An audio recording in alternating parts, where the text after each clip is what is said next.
It has been 4 weeks since a masked intruder showed up on her doorstep carrying a firearm and a rucksack.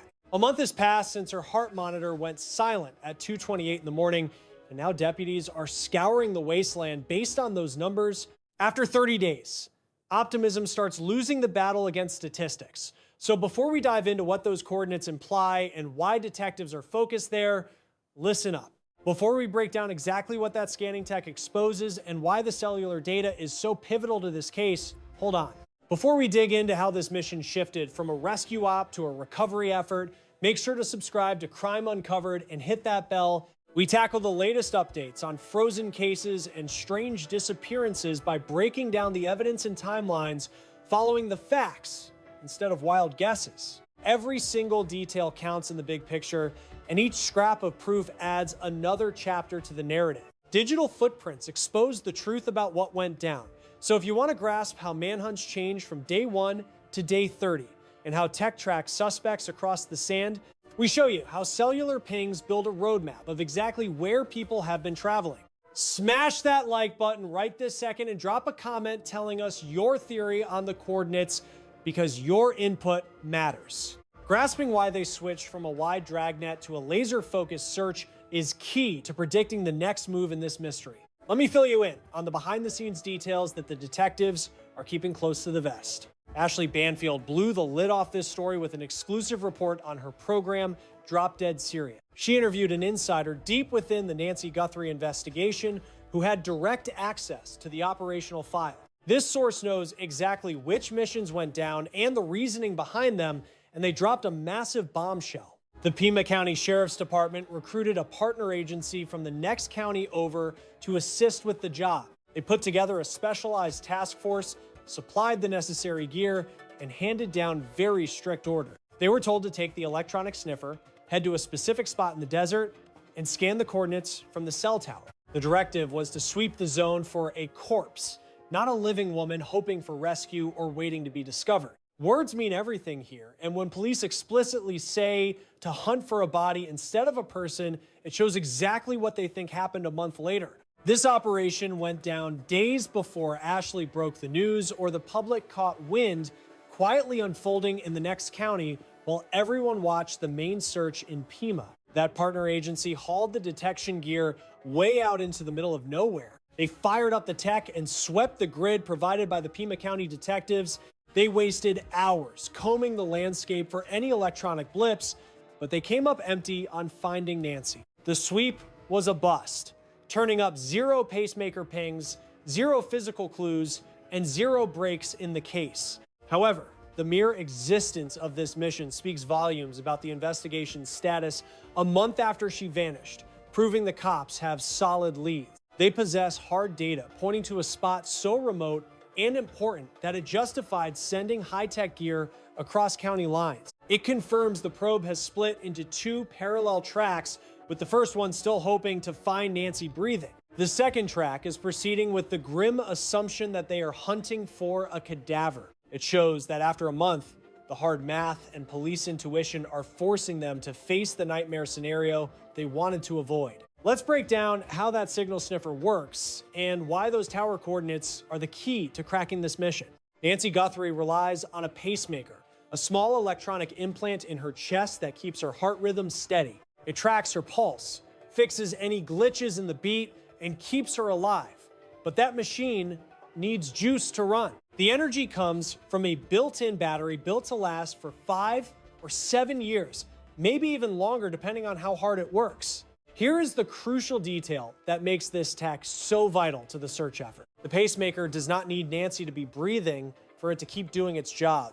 Even if she has passed away, that little machine keeps running and the battery keeps pushing power to the system. The circuits stay active and the transmitter keeps sending out signals, so just let that sink in for a second. Every single electronic gadget with wireless capabilities is constantly pumping out invisible signals.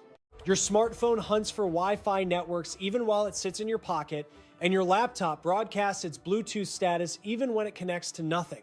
Your smartwatch shouts its existence to any recognizable tech nearby. That is simply the heartbeat of modern wireless engineering. It is a relentless cycle of continuous broadcasting, endless searching, and the perpetual advertisement of availability. Nancy's pacemaker operates on the exact same principle, specifically paired to her iPhone via a Bluetooth link. An application on her mobile device synced her heart rhythm, gathered statistics, tracked patterns, and flagged any irregularities that needed attention. When Nancy was forcibly removed from her residence at 1:47 a.m. on February 1st, that digital lifeline snapped. Her medical device drifted out of range from her iPhone, severing the Bluetooth pair, yet the pacemaker did not stop transmitting. It persisted in pulsing out signals, kept announcing its presence to the silent. It kept hunting for its trusted connections, broadcasting what engineers refer to as advertisements, essentially saying, "Hello, I am here. Is there a recognizable device nearby? Can anyone hear this? Are you there?" And that electronic plea repeats 24 hours a day, 7 days a week. As long as that internal battery holds a charge, the pacemaker will keep transmitting. A signal sniffer is a specialized tool built to catch those specific frequencies. It sends a digital handshake saying, "I hear you, I am listening, show me your location," and the pacemaker replies. This technology locks onto the source, triangulates the position, and zeroes in on exactly where that electronic pulse originates. Range limits are real. Bluetooth usually travels about 30 feet, maybe 50 feet in good spots, or 100 feet if the stars align and the air is clear. However, out in the flat, open desert with zero obstacles, specialized receivers, and perfect atmospheric conditions, that reach can stretch significantly. It can be detected from much farther away than your average consumer gear would imply. That is why a helicopter was sweeping over Pima County right after Nancy vanished. They flew tight search grids with signal sniffer tech, scanning thousands of acres of scrubland, hunting for the faint hum of Nancy's pacemaker in that vast wilderness. Teams searched exhaustively and covered massive swaths of land but came up empty. Then the mission parameters shifted. One day after the media leaked news about the sniffer being used in Pima County, authorities redirected the equipment to a neighboring jurisdiction. This was not a random guess or a general sweep. They targeted a precise spot pinned down by cellular tower coordinates. Let me break down what cell tower pings reveal and why those coordinates are critical. Every mobile phone constantly high-fives local towers. Whenever you dial a number, shoot a text, or browse the web, your device chats with the closest antenna, and that tower logs the visit. It records which phone stopped by, which tower caught the ping, which specific sector it hit, the signal strength, the timestamp, and the duration. Carriers hoard all that data for billing cycles, network tweaking, and federal compliance, keeping it stored in their massive servers. Police with a valid warrant can unlock that vault to reconstruct travel history. They can build heat maps of movement and pinpoint when a suspect stood in a certain spot, even though the data is not as precise as GPS. Towers do not give you a street address, but they paint a zone, a general bubble where a device had to be to ping that specific antenna at that specific second. If a handset hits Tower A at 2:15 a.m., detectives know it was lurking within range of Tower A, likely a 1 mile or 2 mile radius depending on the landscape. If that very same device then pings Tower B at 2:30 a.m., the story changes. They know it moved, traveling from Tower A's turf to Tower B's turf in 15 minutes, which establishes a route, a heading, and an estimated speed. If that phone suddenly goes dark and stops talking to towers for a long stretch, it implies the device was powered down. It could mean the battery died, or perhaps the user drove into a dead zone with absolutely no service.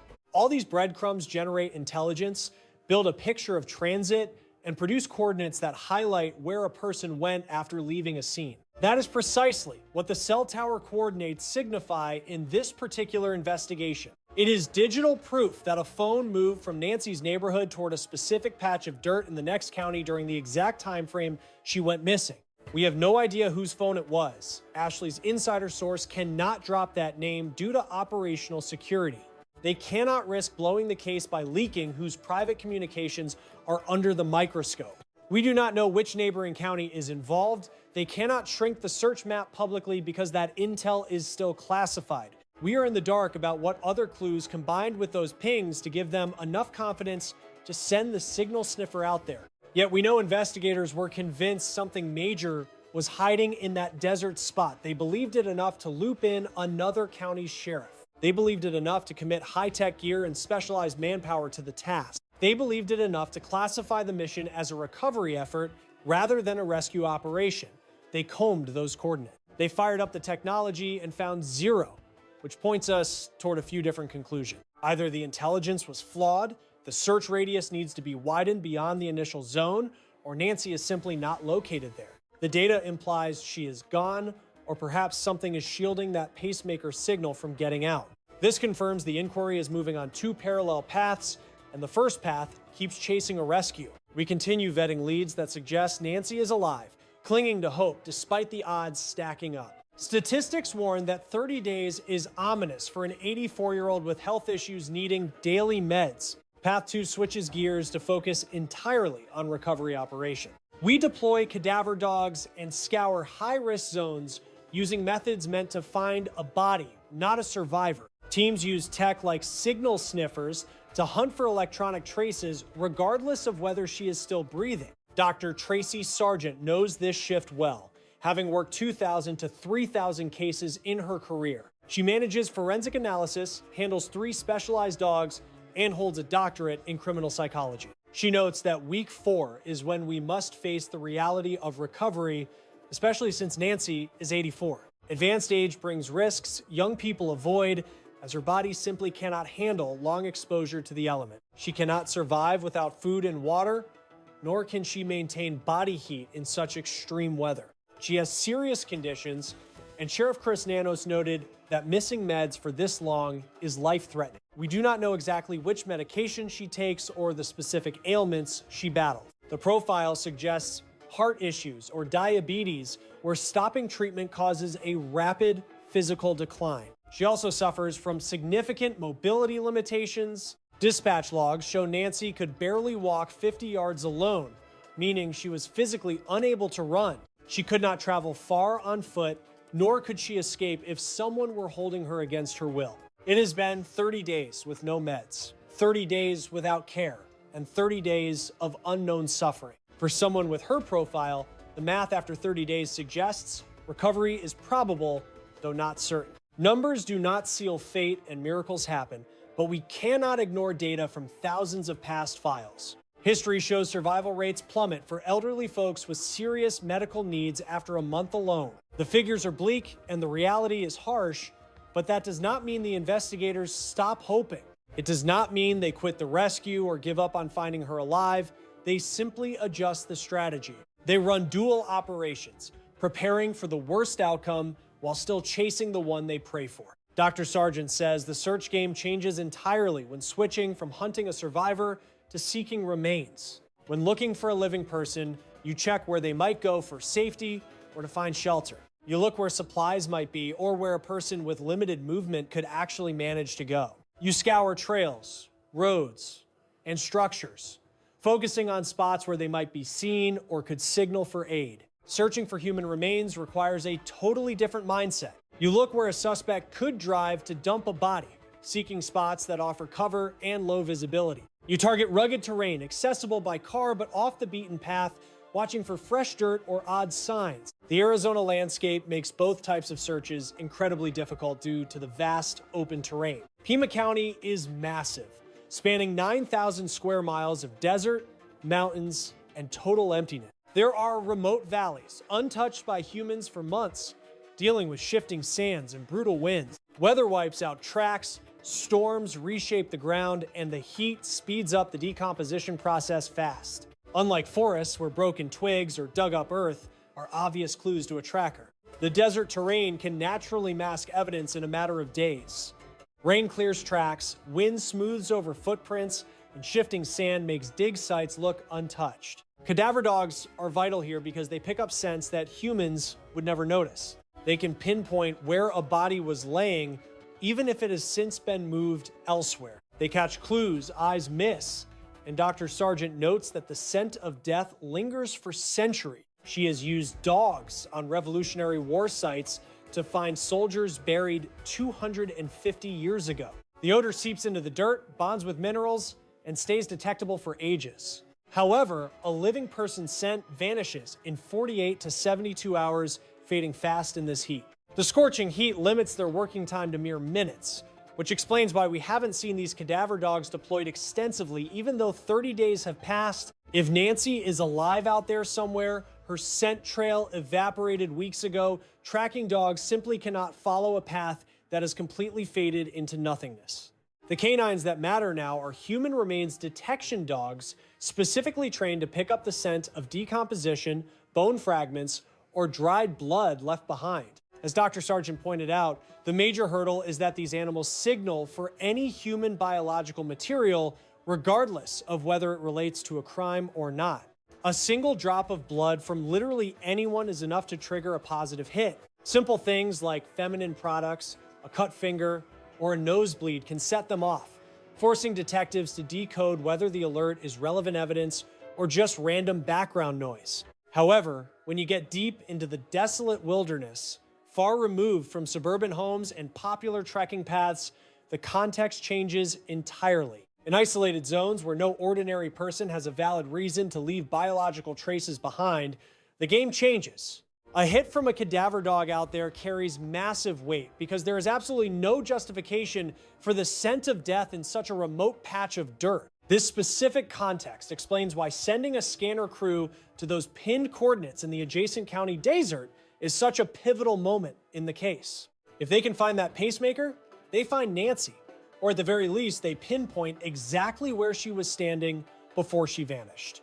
It could also unearth critical clues that finally push our understanding of this mystery forward. Coming up, Empty is still a victory of sorts, as it allows the team to cross a zone off the map and concentrate their firepower on more likely targets. But the mere existence of these coordinates proves that intelligence led police to a precise spot, justifying a massive tech deployment and multi-agency raid. It screams that the detectives are sitting on a pile of solid evidence that hasn't been released to the general public yet. They clearly possess data we don't grasp, intel strong enough to make them bet everything on a very specific patch of geography. Let's shift gears to what unfolded today, illustrating exactly how the family is grappling with the grim reality of hitting the 1-month mark. For 30 long days, that makeshift shrine at the end of the driveway stood alone, unvisited by her immediate kin. Strangers kept replacing the yellow blooms scorched by the Arizona sun, leaving notes from folks who never knew her but felt the pain of her loss deeply.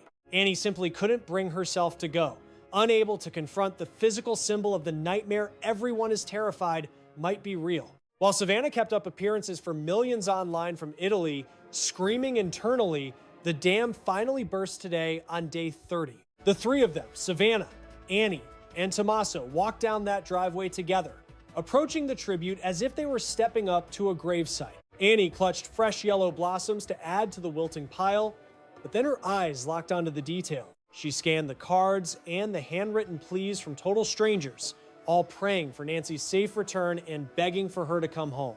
Messages of love to a mother she might be gone forever triggered a low, guttural sound from Annie, a raw keen of grief that refused to be silenced. She didn't just cry, she collapsed into Tommaso and wailed, releasing the pressure of holding herself together for 30 agonizing days. After a month of dodging questions, weathering wild theories, and seeing her mom's face plastered across every network, she finally let go. She disappeared into the noise of her own sorrow, facing the brutal truth that a month-long absence hits much harder than the first day ever did. Savannah stood off to the side, silently witnessing her sister's collapse before they deposited their flowers and a note expressing their shattered hearts and how much they miss Mom. Their message spoke of standing on scorched earth amidst darkness and doubt, yet promising that their love continues to burn brightly through it all. The card bore 3 signatures, Annie, Tommaso, and Elmo, but Savannah's name was notably missing from the paper. It wasn't a lack of love, but rather a wall built by grief. Sometimes you have to set boundaries to function, and signing that card feels too much like acceptance. To accept it is to admit that 30 days could turn into eternity, a poignant moment captured only by the cameras of Fox and News Nation. With the rest of the media pack chasing headlines about Iran, the world has moved on, yet Savannah took to Instagram to make her voice heard anyway. She begged the public not to give up, asking everyone to keep praying and holding on to hope alongside the family. Even as police scour the desert for a corpse and the odds of survival plummet after a month, she needs that hope because giving up is simply not an option. Now, let's break down the major strategic shift in how this case is being handled now that we've crossed the 30-day line.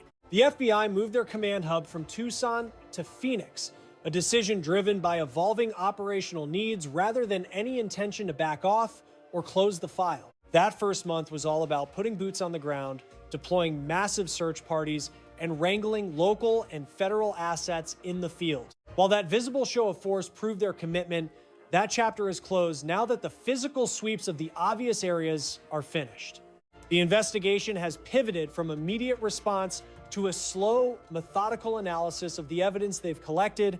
This kind of forensic work runs much smoother in Phoenix, where the Bureau has established infrastructure and proper laboratory facilities. They have access to advanced data processing and technical resources there that simply aren't available in a makeshift field command post. Michael Ruiz over at Fox News confirmed via sources that the case was officially transferred to a specialized task force this morning. This tighter unit consists of Pima County homicide detectives and FBI agents, forming a dedicated squad focused solely on solving the disappearance of Nancy Guthrie. Reports indicate 400 agents were working this case at its height, but that number has dropped significantly, which is totally standard and expected. Law enforcement simply cannot keep a force of 400 officers locked onto a single case forever because other crimes don't stop happening. Different investigations need eyes on them, so resources have to shift where they are needed most right now, yet the core task force isn't going anywhere.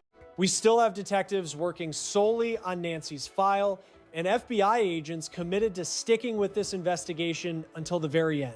Every available asset is now zeroing in on the specific pieces of evidence that actually hold the key to solving this.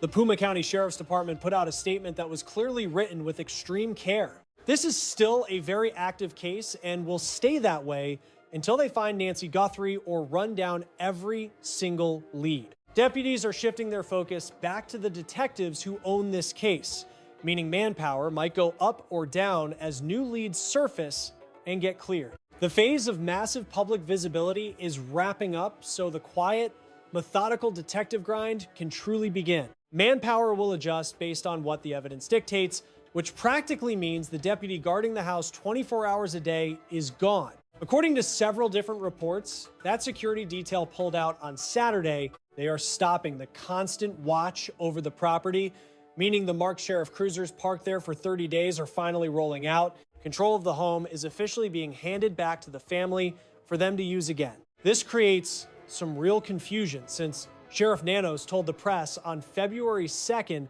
that the scene was already released and available to the family. So you have to ask why it is being returned right now if it was supposedly released 4 weeks ago. It feels like mixed messaging and unclear signals about whether releasing a crime scene meant the family could enter or just that police were done processing it. The bottom line is that the visible police presence at the home has effectively ended, meaning no guard and no cruisers. There is no longer a physical sign that this is a crime scene, signaling that the boots on the ground search is over. Now, the real heavy lifting of detective work continues strictly behind closed doors. Investigators are systematically combing through more than 10,000 hours of footage from security cams, Ring doorbells, and traffic feed. They are checking dashboard cams frame by frame while processing over 40,000 tips, logging every single call and cross-referencing every lead against the facts. Analysts are tearing apart digital evidence like cell tower pings and internet history to build electronic footprints showing exactly where people were during key times.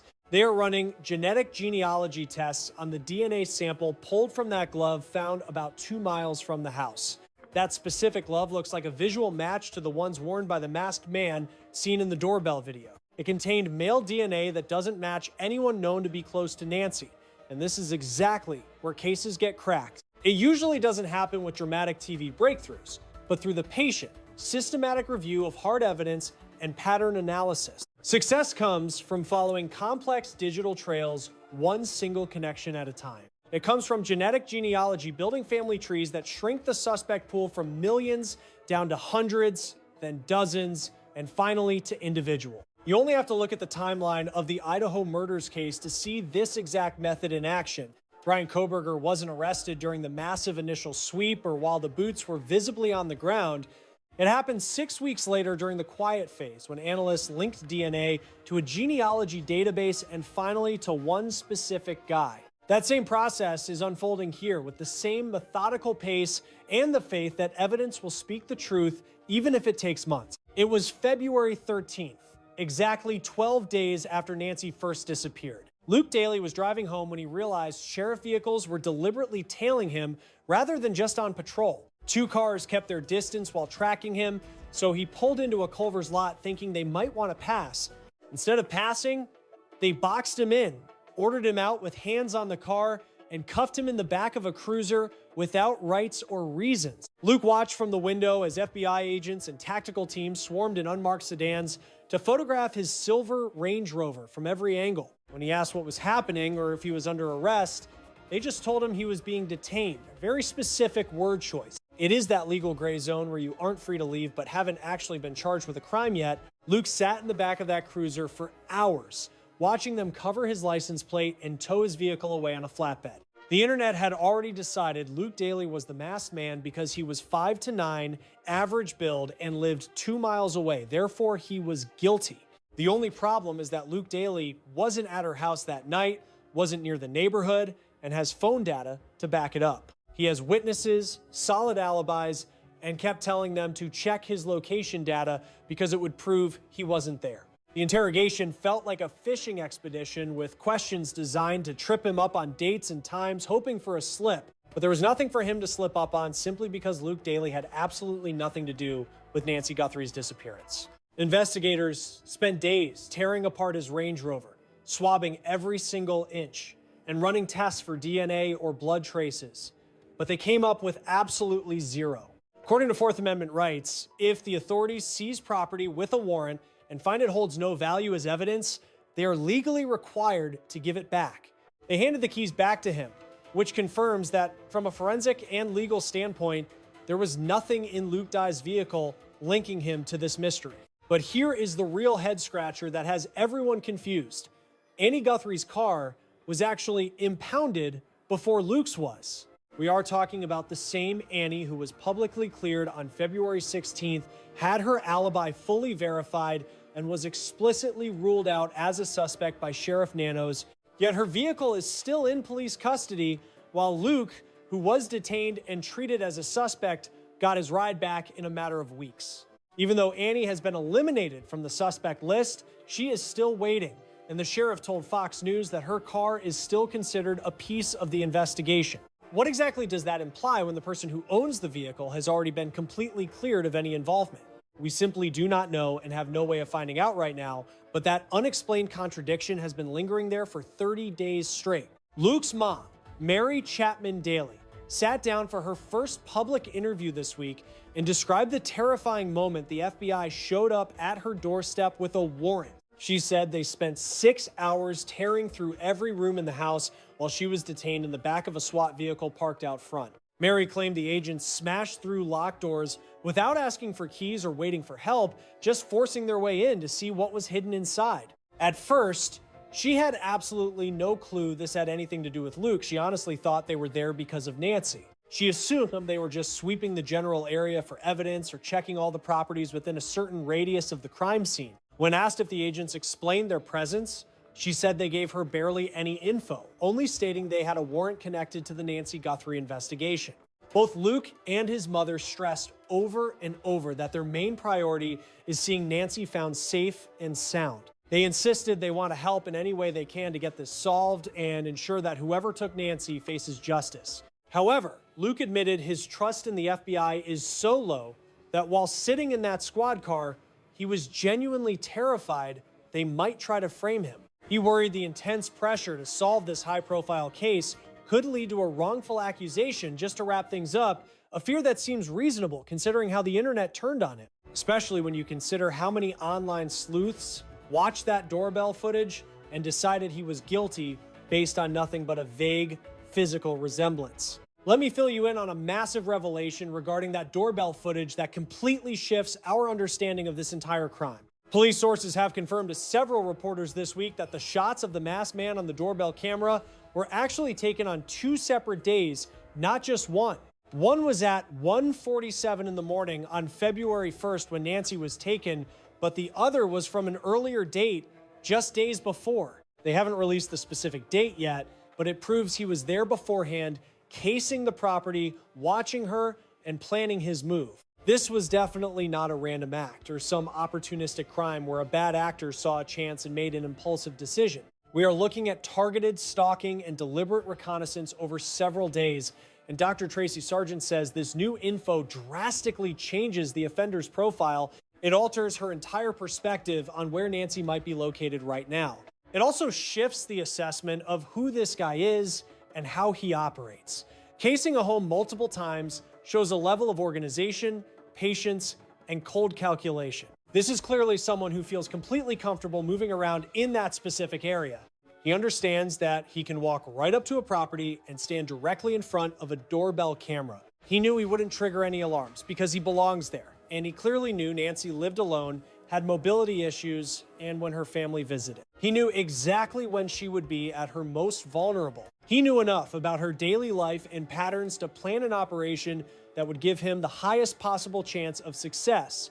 The fact that he showed up on 2 different days proves he invested real time and planned this out carefully. He made multiple scouting trips to learn the security systems and routines, which suggests he has local knowledge and is very familiar with the neighborhood. He is comfortable moving through the Catalina foothills without looking suspicious to the neighbors or drawing any unwanted attention to himself. This aligns perfectly with what Dr. Sargent explained regarding behavioral psychology and the science of geographic profiling. Most criminals are not going to travel hours away from home repeatedly just to case a property. The time investment is just too high, and the risk of being spotted goes up every single time they visit. Bad guys tend to operate close to areas they know inside and out, places where they have a legitimate reason to be hanging around. They prefer spots where their face is familiar enough that nobody questions why they are standing there. The 2-day doorbell revelation supports the theory that whoever took Nancy likely lives or works in relatively close proximity to her house.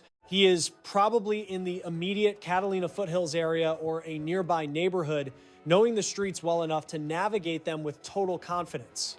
He likely has a routine reason to be there that covers his scouting activities, possibly someone who works right in the area. Whether they are dropping off mail, fixing a leak, or handling routine maintenance, they have a valid reason to be there. This cover makes their truck invisible and their actions seem normal. That is the theory stemming from the 2-day stakeout evidence. They are local, recognizable, and totally unthreatening. This is a person who fits into the suburban backdrop so well that seeing them on a security feed raises 0 red flags. We need to discuss that surveillance clip from 2.5 miles away that is causing so much debate. On Friday, February 27th, residents living 2.5 miles from Nancy's house spotted a vehicle on their cam at 2:36 a.m. That is exactly 8 minutes after her heart monitor went dark at 2:28. The driver took a back road from her area toward East River Road. It is a path someone would choose to dodge busy junctions and traffic eyes. This route offers way more cover than the main streets do. Retired FBI agent Maureen O'Connell described this video as a potential game changer. She said this could be the key. Judging by the grainy night footage, the ride looks like a Kia Soul. It represents a likely getaway path, a suspect car, and a huge break in the case. However, TMZ later claimed a federal source dismissed it as a dead end. They called it irrelevant, unconnected, and not the car involved. Yet on Monday, Michael Ruiz at Fox News broke the story that detectives are actively scrutinizing that very same footage. They are still breaking it down and weighing its connection. So, which version of the truth is real? Is it the smoking gun or a distraction? We have no idea. 4 days have gone by with 0 updates, no car descriptions, and no calls for tips regarding Kia Souls. Look back at the tragedy in Idaho. Police shared photos of a white Hyundai Elantra within weeks and begged the community to help track it down. That plea led straight to pinpointing Brian Kohberger's sedan it turned out to be the crucial piece of the puzzle that cracked the case. If that clip from 2.5 miles away actually shows the killer fleeing Nancy's neighborhood, we would expect a similar blast to the public. We should see vehicle specs, hotlines for info, and urgent be on the lookout alerts. The silence implies the car is either a dud or the cops are chasing it down covertly to avoid tipping off their target. Keep your eyes peeled on this space. If that video is significant and links the car to Nancy vanishing, the truth will surface once the cuffs go on or the file is closed. Meanwhile, the Pacemaker is still broadcasting at this very second. While you are watching, her device is pinging out electronic beacons that scream, "I am right here. Can you find me?" Whether hidden in the Arizona sand, a building, or a car trunk, that broadcast persists. 30 days of pings mean 30 days of digital breadcrumbs waiting for discovery. The agents who rush to the next county with GPS data are convinced they can recover it and that Nancy is out there to be found. They combed through those specific grid points and came up empty. Now they shift their focus. They will chase the next tip, crunch more tower logs, and bring their signal scanning gear to the next hot zone. They are not stopping because that device keeps crying out for help. Out there, somebody holds the key. A person knows exactly where she is. Someone knows what went down after 1:47 in the morning when the intruder cut the feed. They know why 41 minutes ticked by before her heart monitor went silent. The individual who stalked her home for 2 days has the answers. The person whose mobile ping tower is heading to the next county holds the truth. A predator who studied her routine well enough to strike when she was most defenseless knows it all. Lab techs are processing the DNA from that glove right now. Experts are building family trees through genetic genealogy. They are whittling the list down from millions of names to hundreds, and soon, just a handful. Teams are scrubbing through 10,000 hours of tape, frame by frame, hunting for a specific car, a face, or a tiny clue they missed before. Analysts are checking 40,000 tips against mobile records and alibis, building a timeline that clears the innocent and traps the guilty. The proof is stacking up. The net is tightening. The resolution is inevitable. Yet for Annie, sobbing on her husband's shoulder at the memorial, justice feels miles away. For Savannah, posting online, she pleads for hope while police hunt for remains. The clash between grim statistics and faith is ripping her to shreds. The family is staring down day 31, then 40, then 60. Each morning that breaks without news feels like another theft of their time. Make sure you subscribe to Crime Uncovered for updates. We will cover every angle as the probe deepens, lab results come back, and the task force closes in on Nancy Guthrie's location. Smash that like button if you think the GPS data is the key to cracking this. Drop a comment below with your theory on what those coordinates really mean. Where do the breadcrumbs really lead? If you have any information, please dial 1-800-CALL-FBI. The family has posted a $1 million reward with another $50,000 added by the Bureau. We take anonymous tips because somewhere out there, her pacemaker is still pinging, still waiting, still crying out. And there is someone who knows exactly where that heartbeat is hidden. Day 30 is not the finish line. It is the turning point. We shift from hope to probability. We move from a rescue mission to a recovery operation. We stop scouring the whole map and start focusing on where the clues actually point. The coordinates are locked. The data is solid. The intelligence is precise. They searched the area and came up empty. So they will go back and tear it apart again until Nancy is finally brought home. The chopper banked low across the arid Arizona landscape, drifting far beyond Pima County where Nancy Guthrie vanished. It hovered above a distant jurisdiction where the pavement dies and the dunes take over, carrying a high-tech signal sniffer built to find a specific target. We are talking about Nancy's pacemaker, that little machine embedded in her chest, keeping her heart ticking and broadcasting a steady rhythm. That implant screams its location even when she cannot speak, so the search team was not flying blind because they had precise grid points. They followed exact digital trails left behind when a cell phone pinged local towers on the very night Nancy went missing. The data screamed for them to look right there, and the orders were crystal clear about scanning that specific zone with the detection gear. They were hunting for remains rather than a survivor. On day 30, a full month after the 84-year-old grandmother vanished from her house at 1:47 in the morning. Every device you carry is constantly broadcasting.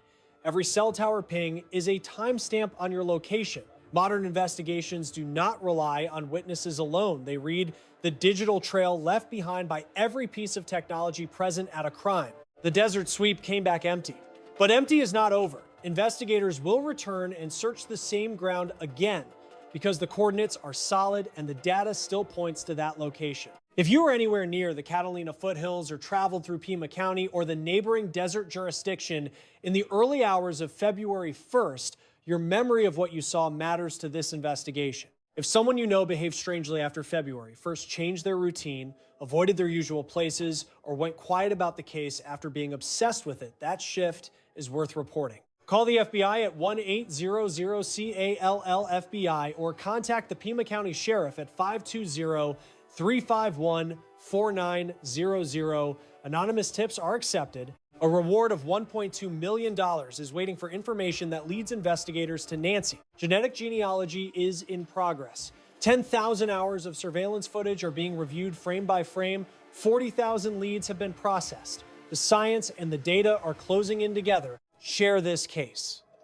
Every view and every conversation keeps pressure on the investigation and increases the chance that someone who knows the truth decides the reward outweighs the risk of staying silent. Somewhere in the Arizona desert, a pacemaker battery is still running, it is still broadcasting, it is still searching for a connection. The technology that kept Nancy alive may be the same technology that brings her home. Nancy Guthrie spent 84 years building a life defined by strength, faith, and quiet resilience. Her family is still waiting. The investigation is still moving. Day 30 is not the finish line, it is the turning point. Nancy Guthrie has been missing for 30 days. A helicopter swept the Arizona desert with a signal sniffer, not searching for a survivor, but scanning for remains. The Pima County Sheriff recruited a neighboring agency, equipped them with specialized detection gear, and gave them precise coordinates pulled from cell tower data collected the night Nancy vanished. When law enforcement explicitly directs a team to search for a body rather than a living person, it reveals exactly where their investigation stands 1 month after the disappearance. Nancy's pacemaker does not need her to be breathing to keep transmitting. Its battery continues broadcasting a wireless signal announcing its location to any device built to listen around the clock. Cell towers logged every ping from a mobile device in the vicinity that night. Those records reconstruct a route where a phone was at 2:15, where it moved by 2:30, and where it went silent. The coordinates were not a guess. They were built from hard digital data, cell tower logs, movement patterns, and the kind of evidence that tells investigators exactly which remote patch of desert to search. At 1:47 in the morning on February 1st, a masked intruder arrived at Nancy Guthrie's door carrying a firearm and a backpack. 41 minutes later, her pacemaker lost connection with her phone. The search went from rescue to recovery, from 400 agents covering the full map to a specialized strike team working coordinates. The technology points to day 30 is not the end. It is a pivot.